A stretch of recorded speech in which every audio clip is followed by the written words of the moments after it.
El cuento de Eduardo Sacheri se llama Ángel Cabeceador.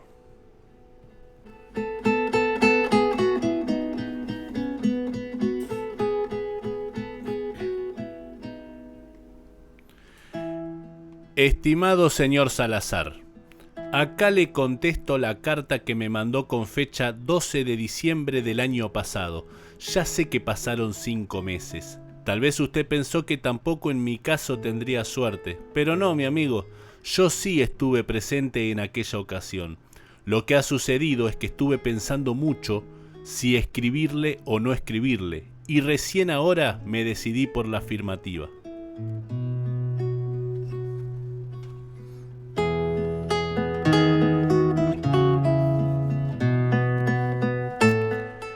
Tuve que sopesar varias cosas. Primero, los años transcurridos. Son casi 60, 59 para ser exactos.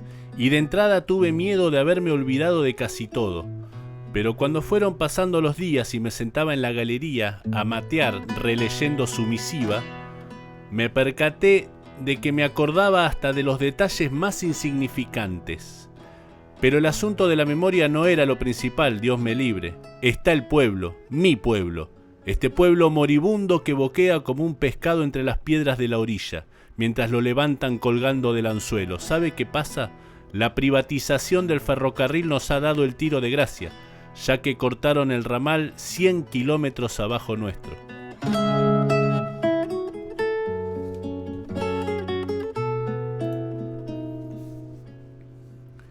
Quiero decir, ¿para qué manchar nuestra memoria? Porque cuando usted se empiece a enterar, verá que mi pueblo y su gente no quedan del todo bien parados. Eso me detuvo todo el mes de enero, hasta que en febrero pensé, y total, si somos tan pocos que ni memoria tenemos, porque los viejos se mueren y los jóvenes se van, así que difícilmente se pueda enlodar un pasado que igual está hecho polvo.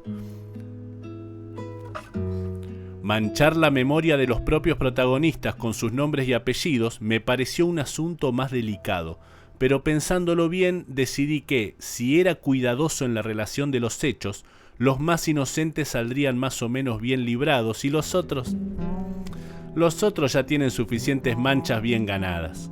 Y además están todos muertos, salvo uno o dos. Todos muertos, le digo, salvo alguno al que le perdí el rastro. Pero ¿sabe cuándo me decidí finalmente a escribirle? Cuando me pareció que su esfuerzo merecía cierta recompensa. El solo hecho de haber conseguido ubicar una nómina de jugadores, escribirles a uno por uno, mandar un franqueo pago para cualquier eventual respuesta y atreverse a enviar en cada sobre una copia de ese recorte descabellado, lo hacía merecedor de mis respetos. Por eso la idea allá por marzo empezó a interesarme.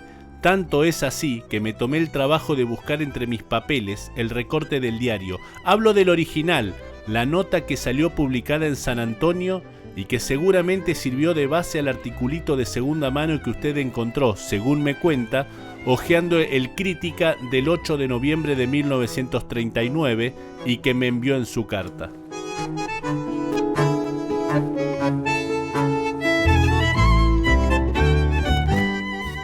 Aquí mismo lo tengo sobre el escritorio mientras le escribo.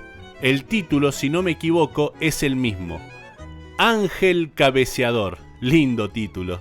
Comprendo que haya despertado su curiosidad. Aquí se lo transcribo. Disculpe que no le mande una fotocopia, pero la única máquina que había en el pueblo estaba en el almacén y se la embargaron el mes pasado, así que confórmese con la transcripción.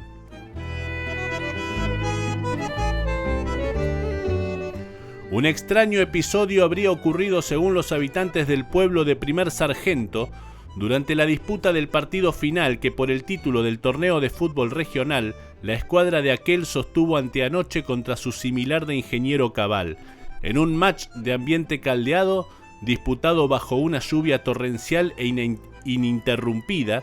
El equipo visitante, que terminó el partido con apenas 6 jugadores en el campo de juego, consiguió igualar el tanteador en 3 mediante un gol anotado a los 43 minutos del segundo tiempo. El hecho singular es que, según los lugareños, el tanto fue anotado de cabeza por una figura refulgente dotada de alas a la espalda, que convinieron en definir como un ángel. La inusitada colaboración celestial, no obstante, no pudo ser fehacientemente documentada, ya que, apenas convertido el tanto, un desperfecto en el sistema generador de electricidad dejó el estadio sumido en la más profunda oscuridad y obligó a la inmediata suspensión del encuentro. Como luctuoso corolario de tan estrafalaria velada deportiva, hubo que lamentar el fallecimiento del árbitro del match, Néstor Montero, víctima de un problema cardiovascular. El team de Ingeniero Cabal debió regresar en camión a sus pagos, distantes más de 200 kilómetros, a raíz de un severo inconveniente con las líneas ferroviarias. Por supuesto, fueron recibidos con la algarabía y el fervor popular propio de estos casos.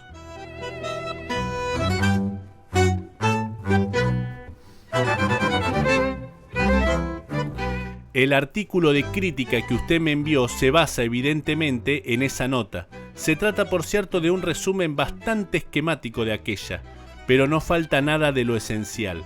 Con respecto a la segunda pregunta de su cuestionario, acerca de otros datos publicados en los días subsiguientes, la respuesta es negativa. La noticia acaba ahí.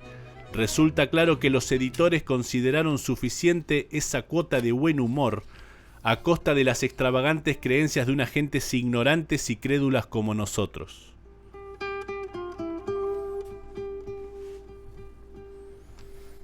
Así que lo único que puedo hacer de aquí en más es contarle lo que recuerdo, que por otra parte no es tan poco.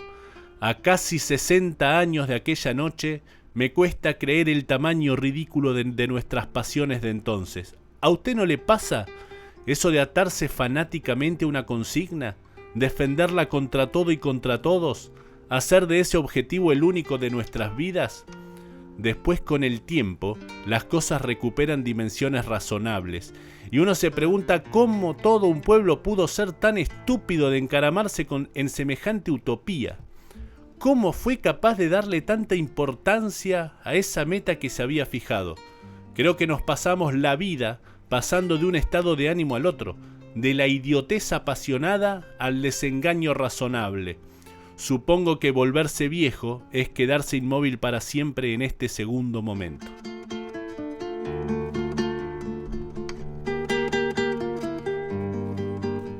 ¿A qué venía toda esta perorata?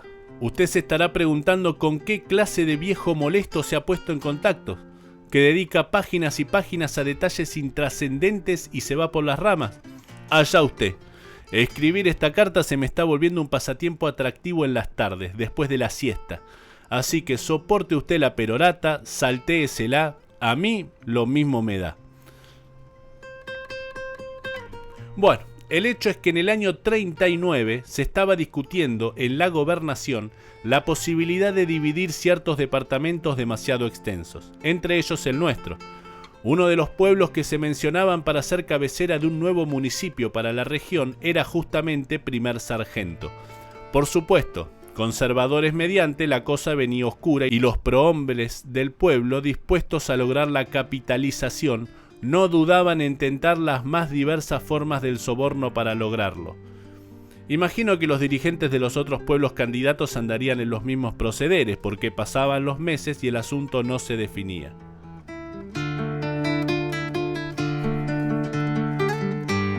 Como siempre pasa en la vida, una cosa se enganchó con otra, y en el regional de ese año veníamos hechos un primor. En los diarios de la época, de política casi no se podía hablar. Las primeras páginas estaban siempre dedicadas a la guerra que en Europa se les estaba viniendo encima, y el fútbol se llevaba buena parte de las restantes. Así, los torneos provinciales adquirieron una trascendencia que en las décadas siguientes se perdería por completo. Por lo menos en nuestra provincia las cosas eran como aquí le relato. En esta situación, nuestros próceres sumaron 2 más 2 y sonrieron. Lo que no habían logrado destrabar los sobres pasados por debajo de la mesa, posiblemente lo destrabara el fútbol. ¿Qué gobernador en sus cabales iba a impedir que el campeón del regional fuera cabeza departamental? Ninguno.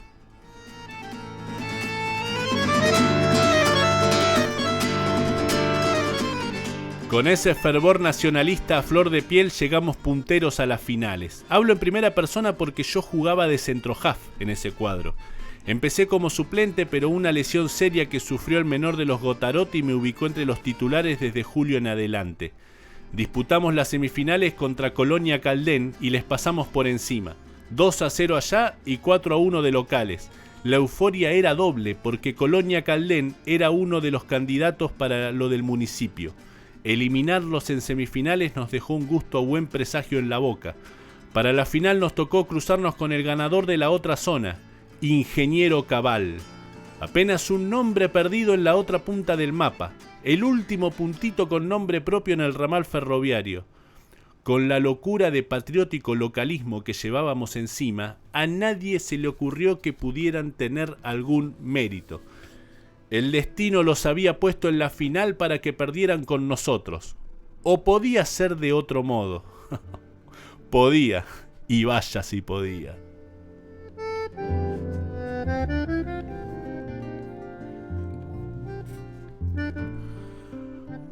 El primer partido lo fuimos a jugar allá. Nos subimos al tren el pueblo entero. Hubo un feriado tácito de 2 días para que no faltara nadie. Y la noche de la primera final éramos locales a 200 kilómetros de casa. Nos dieron un peludo inolvidable. Perdimos 2-0 solo porque Dios quiso. Esos muchachos eran flechas. En lugar de llevarla tan al pie como nosotros, la pasaban permanentemente y nos volvían locos. Cuando ahora veo algún partido me doy cuenta de que ellos, en lo táctico, estaban varias décadas adelantados. El asunto es que, sin gastar pólvora en chimangos ni tiempo en firuletes inútiles, nos dieron un baile impresionante. Nunca volví a verme tan perdido en un campo de juego como me vi aquella noche. La veíamos pasar, pegábamos de puro impotentes, hacíamos tiempo para que el suplicio durara lo menos posible. Conté 7 pelotas en los palos, fueron más, pero después de la séptima se me fueron las ganas de seguir contando. A la vuelta, el tren era un velorio.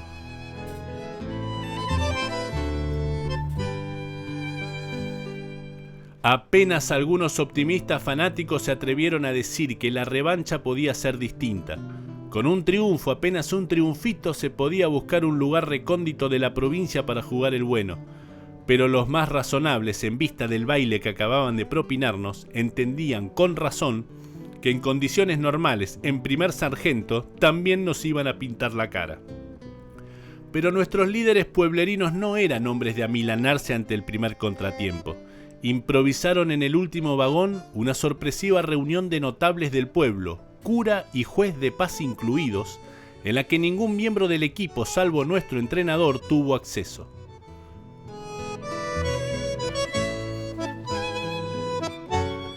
El día de la revancha amaneció encapotado. De nuevo los optimistas buscaron motivos de alegría. En cancha barrosa, dijeron, la cosa tendía a igualarse. Por eso festejaron con júbilo el aguacero que se descolgó desde las 5 de la tarde. La noticia del descarrilamiento llegó un poco antes, a eso de las 4. No había víctimas que lamentar, pero el tren que venía cargado con la barra de Ingeniero Cabal se había cancelado. Los jugadores venían en un camión especialmente provisto por primer sargento. Después se supo que lo del tren había sido un sabotaje, y para ponerse a cubierto de eventuales suspicacias, se emitió un comunicado atribuyendo la voladura de los rieles a un comando anarquista. Argumento poco convincente si tenemos en cuenta que el último anarquista que habían dado por aquellos pagos había partido en el año 19.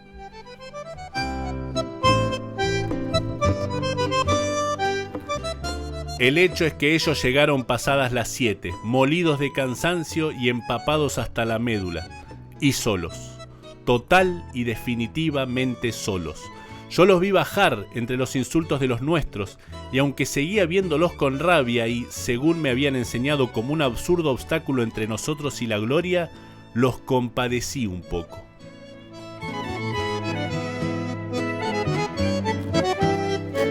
A las 8 arribó un Chevrolet nuevito ilustrado. Era el auto de Galindo, estanciero, presidente del club, dueño de la estación de servicio y de los silos, y número puesto para ser nuestro primer intendente. Primero bajó el propio Galindo, mirando y saludando a los 10 curiosos que todavía no habían enfilado para las gradas.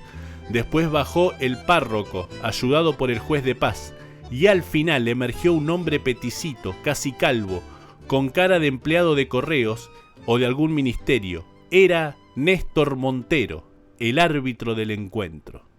¿Viste, José? ¿Lo viste? Terranova me sacudía la camiseta, ya estábamos cambiados, y me mostraba la escena, loco de contento. ¿Qué decís, Mario?, le pregunté sinceramente confundido. Dale, José, ¿sos o te hacés?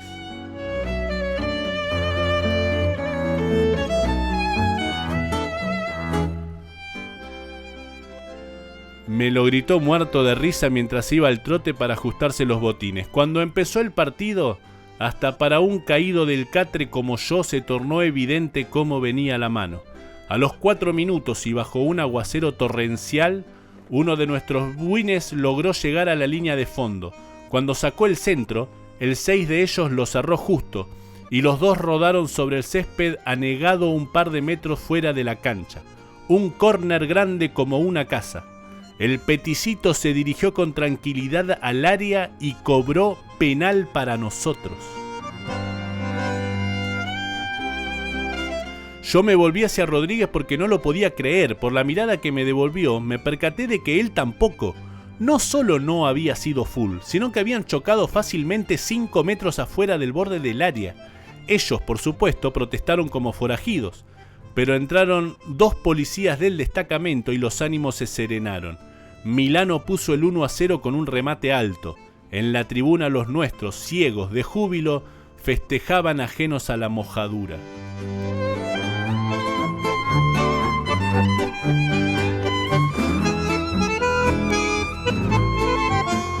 Sin desesperarse, los tipos se nos vinieron al humo. En lugar de tocar cortito al pie, como la vez pasada, jugaban pelotazos largos para no empantanarse en la ciénaga que iba creciendo desde el círculo central. Nosotros, presos de nuestro estilo llevador, terminábamos en el piso, enredados con un balón que se frenaba en cada charco. El empate fue a los 20. Tocaron la pelota 8 veces desde el mediocampo sin que pudiésemos meter baza, y nos la mandaron a guardar. Después amainaron un poco, era lógico. El empate los sacaba campeones y las piernas en ese chiquero pesaban como piedras. A los 40 minutos conseguí tirar un centro sobre el área de ellos. El back la paró de pecho y la revolvió sin dejarla picar, como mandan los libros. El petizo, sin que se le moviera uno solo de los pocos pelos que tenía, fue y le cobró penal, mientras se tocaba el brazo con una mano, como explicando la infracción. De nuevo el tumulto, de nuevo los policías, de nuevo los más serenos de ellos llevándose a la rastra a los más exaltados. El back, fuera de sí, buscaba a cualquiera que quisiera escuchar para explicarle que él la había parado bien, con el pecho, con los brazos estirados hacia los lados. Nosotros caminábamos la cancha sin mirarlo, ni a él ni a los otros. Y sin embargo la gente en la tribuna gritaba de nuevo como loca. Yo tenía frío. Al entrenador de ellos se lo llevaron esposado mientras puteaba al entero árbol genealógico del referí en medio de ademanes asesinos.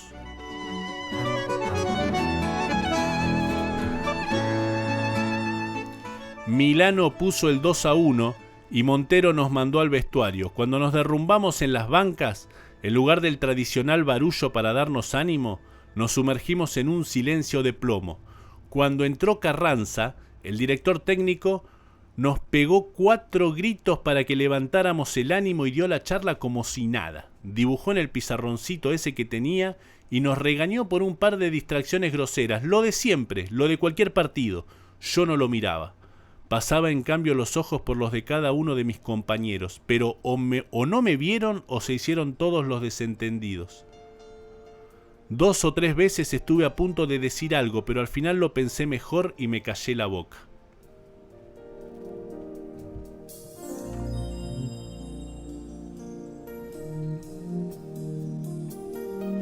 Al empezar el segundo tiempo, el petizo, que había tenido tiempo de reflexionar en el entretiempo, trató de que el bombeo fuera lo menos evidente. Hasta cobró un par de fules a favor de ellos, claro, bien lejos del área. La cosa se complicó a los 10 minutos cuando ellos, que habían reiniciado su festín con los pelotazos largos a espalda de nuestros centrales, consiguieron que esa masa deforme y pesadísima en la que se había convertido la pelota fuera de una vez por todas a poner el empate. La cancha era un lodazal. La mayoría de las camisetas estaban irreconocibles bajo el barro, pero los tipos esos mantenían una claridad de juego envidiable. Bastó que consiguieran conectar 4 pases seguidos para que nos empataran sin más trámite. Montero, ya perdiendo la paciencia, hasta miró un par de veces al palco oficial como diciendo ¿qué más quieren que haga? Pero se ve que era hombre de cumplir los pactos, porque no habían pasado 5 minutos y nos da otro penal ridículo.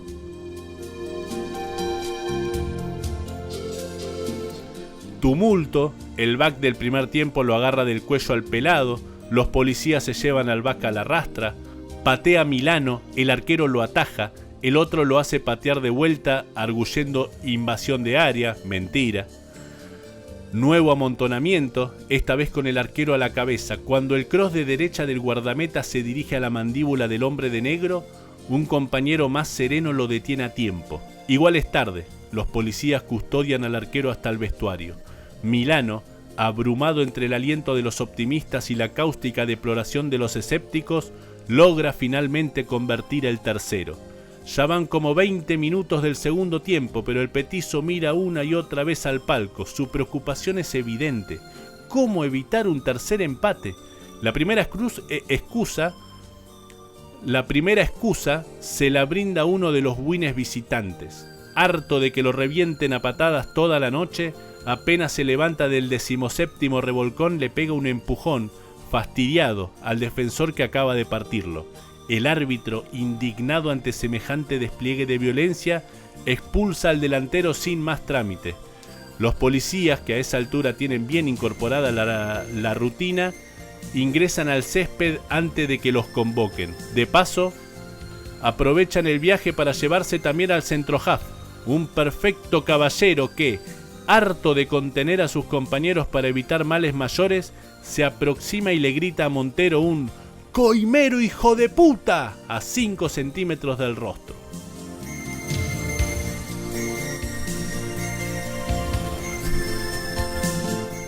El partido ya era ridículo. 11 contra 7 en un fangal como ese. Era una fantochada. Ellos trataban de tocar, pero cada vez que recibía uno el balón, tenía 2 tipos encima que, para colmo, le caminaban por la cabeza y se llevaban la bola tan campantes. Montero, bien, gracias. Ya no miraba el palco, sino al reloj de su muñeca izquierda, pero esos tipos estaban dispuestos a amargarle la noche. A los 35 minutos, el centroforward logró llevarse, no sé cómo en semejante pileta, el balón a la rastra entre los 2 centrales. Nuestro arquero le salió un poco y el tipo eludió con maestría. Baigorria, que así se llamaba el guardameta, le abrazó las piernas sin sonrojo alguno. El otro consiguió zafarse, pero en el trámite le dio tiempo a uno de los back para que llegara de atrás y se lo llevara puesto con pelota y todo. No era uno, sino 2 penales grandes como los anillos de Saturno. El petizo, sin inmutarse, cobró full del atacante. Al delantero no necesitó expulsarlo, los 95 kilos del back lo habían dejado en tal estado que a duras penas pudo arrastrarse hasta el vestuario. Como no tenían suplentes, siguieron jugando con 6. Yo lo miraba una y otra vez a Gutiérrez, que era mi mejor amigo de aquel plantel del 39. Pero Gutiérrez se miraba los zapatos ensopados. Después miré la tribuna. Era una fiesta. Y en el palco, Galindo y los demás estaban de pie, saludando hacia los 4 costados. Y yo tenía esa cosa en las tripas. Una mezcla de frío y de asco y de ganas de vomitar el mate de la tarde. En eso estaba cuando vino ese centro sobre el área nuestra. Recuerdo estar pensando en mis tripas y al instante siguiente salir disparado en persecución de uno de ellos que entraba al área y se perfilaba para el frentazo. Iban 43 del segundo. De eso estoy seguro, porque nuestro coach estaba gritando como un desquiciado con un pie dentro de la cancha. ¡Faltan 2! ¡Aguanten que faltan 2! Como si lo nuestro fuese en verdad la titánica resistencia de un pelotón de valientes. En la certeza de nuestra total inmunidad, estábamos marcando como el mismísimo demonio. De otra manera no se explica que el win sobreviviente de Ingeniero Cabal, al que aritméticamente le correspondían 2 marcadores fijos, ya que en jugadores de campo estábamos 10-5, haya podido parar la pelota sobre el lateral derecho a 20 metros de la línea de fondo. Cierto es que uno de los backs salió a marcarlo, pero como iba cebado en la convicción de que, aunque lo partiese al medio, no iba a recibir siquiera una advertencia de Montero, en lugar de buscar la pelota le apuntó directamente a la sien derecha. El visitante quebró la cintura y lo hizo pasar de largo. El zapato asesino apenas alcanzó a peinarle un poco el pelo de cerca de la oreja. El delantero levantó la cabeza y buscó a alguien en el área. El único que había era este detrás del cual yo había iniciado mi carrera. Era el 11. Todavía tengo grabado el 11 de color rojo cosido en la casaca de rayas verdes y blancas. No fui el único que salió a marcarlo. Delante de mí estaba Gutiérrez, mejor ubicado. Gutiérrez era un muchacho alto y ágil. En circunstancias normales hubiese debido ganar cómodamente el salto. Pero se ve que le pasaba lo mismo que al resto. ¿Para qué saltar y arriesgarse a perder de arriba? Con Montero en la cancha, mejor abrazar al delantero por la cintura, sin pudor alguno, para evitar posibles cabezazos intempestivos. Total, Montero no iba a cobrar nada, y Gutiérrez lo sabía, todos lo sabían. Lo sabía Galindo, que lo había sobornado en el viaje hacia la cancha. Lo sabían ellos, que habían sufrido un bombeo como yo nunca volví a ver en un campo de juego. Lo sabía nuestro entrenador, aunque se empeñara en hacer como que no pasaba nada, gritando indicaciones inútiles desde el borde de cal. Y lo más doloroso de todo, para mí, era que yo también lo sabía. Por supuesto que como todos fingía jugar. ¿Acaso todos los demás no estaban fingiendo? Galindo saludando desde el palco, Montero con su andar seguro y su cara de severa incorruptibilidad, el pueblo entero en las gradas vociferando una alegría sucia y robada. Fue como parte de la parodia que corrí detrás del 11 de ellos. Si sobrás en el área propia, faltando 3 minutos, saltás con el rival que tenés más cerca. Lo haces aunque un compañero tuyo se le cuelgue de la cintura, aunque el pobre tipo haga un esfuerzo supremo por despegarse del suelo con Gutiérrez abrazado a sus lienzos. Lo haces, aunque Montero ya esté repasando mentalmente qué estupidez tendrá que cobrar para anular el gol si la pelota tiene la mala idea de terminar dentro del arco. Preste atención, amigo mío, porque fue entonces cuando nació la leyenda.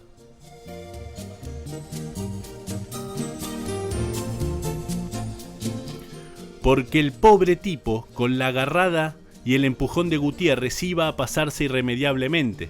Por más que se arqueara hacia atrás, por más que intentase quedar suspendido en el aire, la gravedad iba a vencerlo y la pelota iba a caerme a mí, justito detrás suyo. Todas las leyes de la naturaleza indicaban eso. Llovía a mares y la gente saltaba como loca. Yo pensé en mi abuelo, no sé por qué. O sí, pero no tengo ganas de contarle.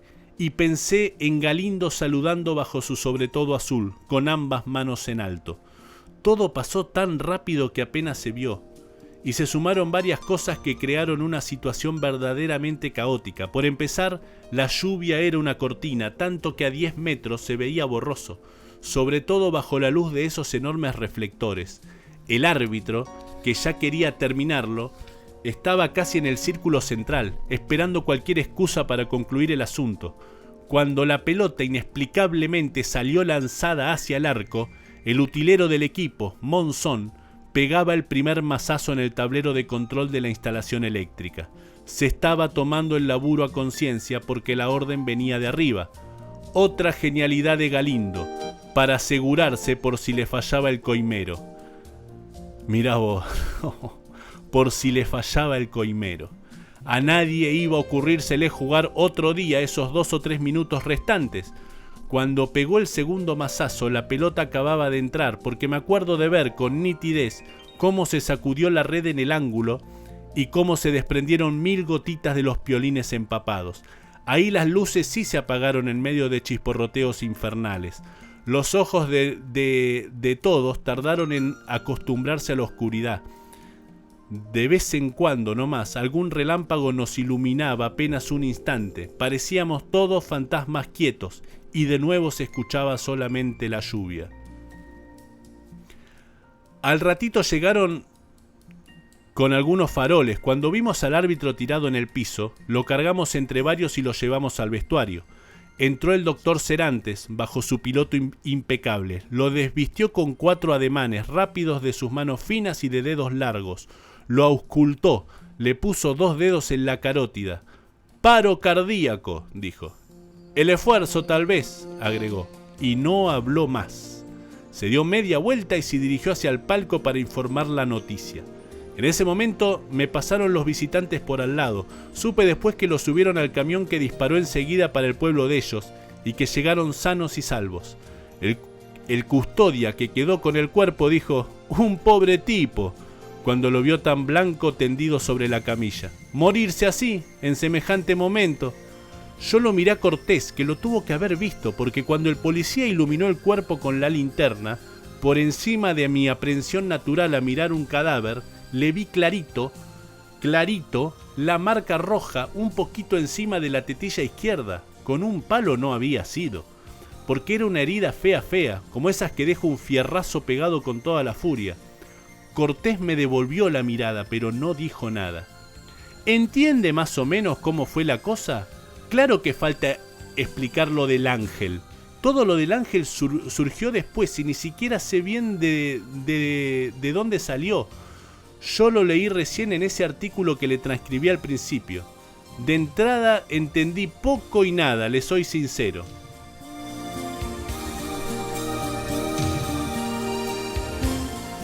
Pero después entré a atar cabos y la imagen cierra. A esa altura de la noche, como ya le dije, no se veía nada.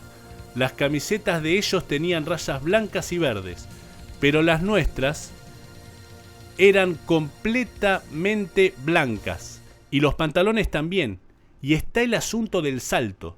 Debe haber parecido un salto de otro mundo, pero solo porque cuando los demás se quedan clavados en el piso, da la impresión de que el que salta en realidad está volando.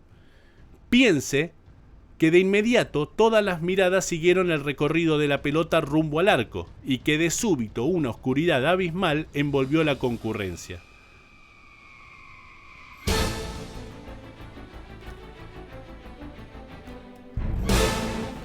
¿Qué imagen quedó impresa en las retinas? La del chisporroteo fulgurante de las torres de luz, mezclada con el salto de esa camiseta inmaculada y blanca. La muerte del árbitro bombero era una confirmación de la intervención divina en el asunto, justicia celestial sumariamente administrada. Y por encima de todo, ¿de qué otra manera explicar la derrota? De locales, con una superioridad numérica de 11 contra 6, con un árbitro coimero que te tira una mano bárbara. Armar y sostener la versión del ángel fue la única cura que tuvo mi pueblo para la herida de su orgullo.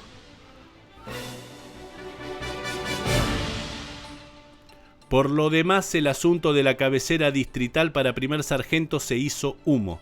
El asunto se siguió dilatando hasta que en el 43 el golpe de estado que derribó a Castillo terminó para siempre con la idea. De lo del árbitro, jamás de los jamases se dijo nada. Tal vez sea mejor que usted tome con pinzas lo que le dije con respecto al cadáver. Yo no soy médico, y la marca la vi a la luz de un farol en un vestuario atestado de gente. Pero por otro lado piense lo siguiente: en medio de la oscuridad y el tumulto húmedo del partido, suspendido, ¿qué le hubiese costado a cualquiera de los visitantes encarar al petizo y destrozarle el pecho? Tal vez la sugestión distorsiona mi recuerdo, pero cuando pasaron como una exhalación rumbo al camión que los llevó de vuelta, hasta me parece recordar un extraño brillo en la mirada de ese back gigantesco expulsado cuando el tercer penal.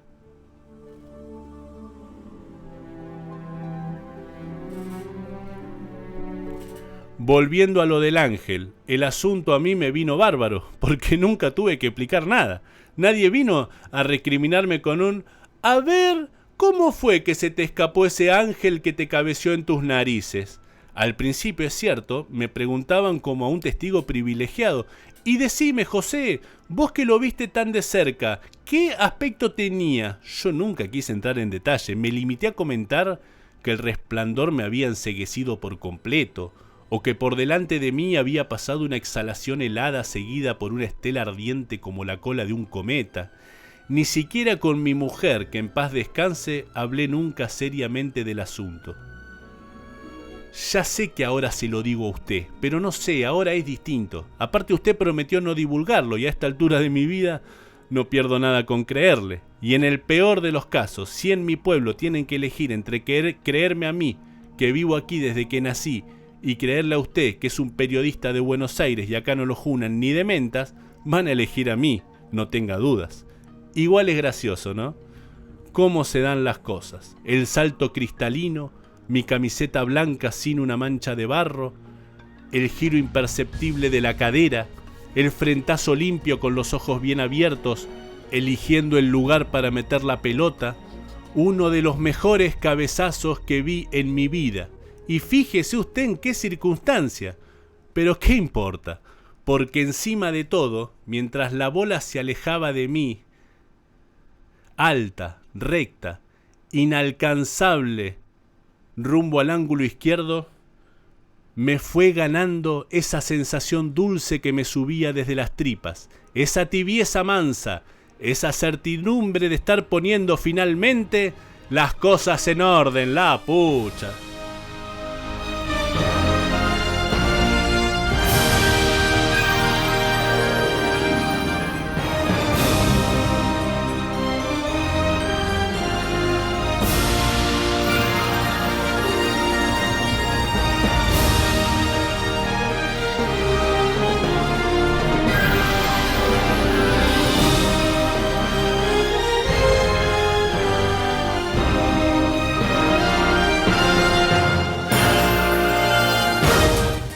¡Qué grande Eduardo Sacheri! ¡Qué cuento, qué obra maestra! Se llama Ángel Cabeceador, de su libro Esperándolo a Tito y otros cuentos de fútbol del año 2000. El primer libro de cuentos de Eduardo Sacheri. ¡Qué maestro!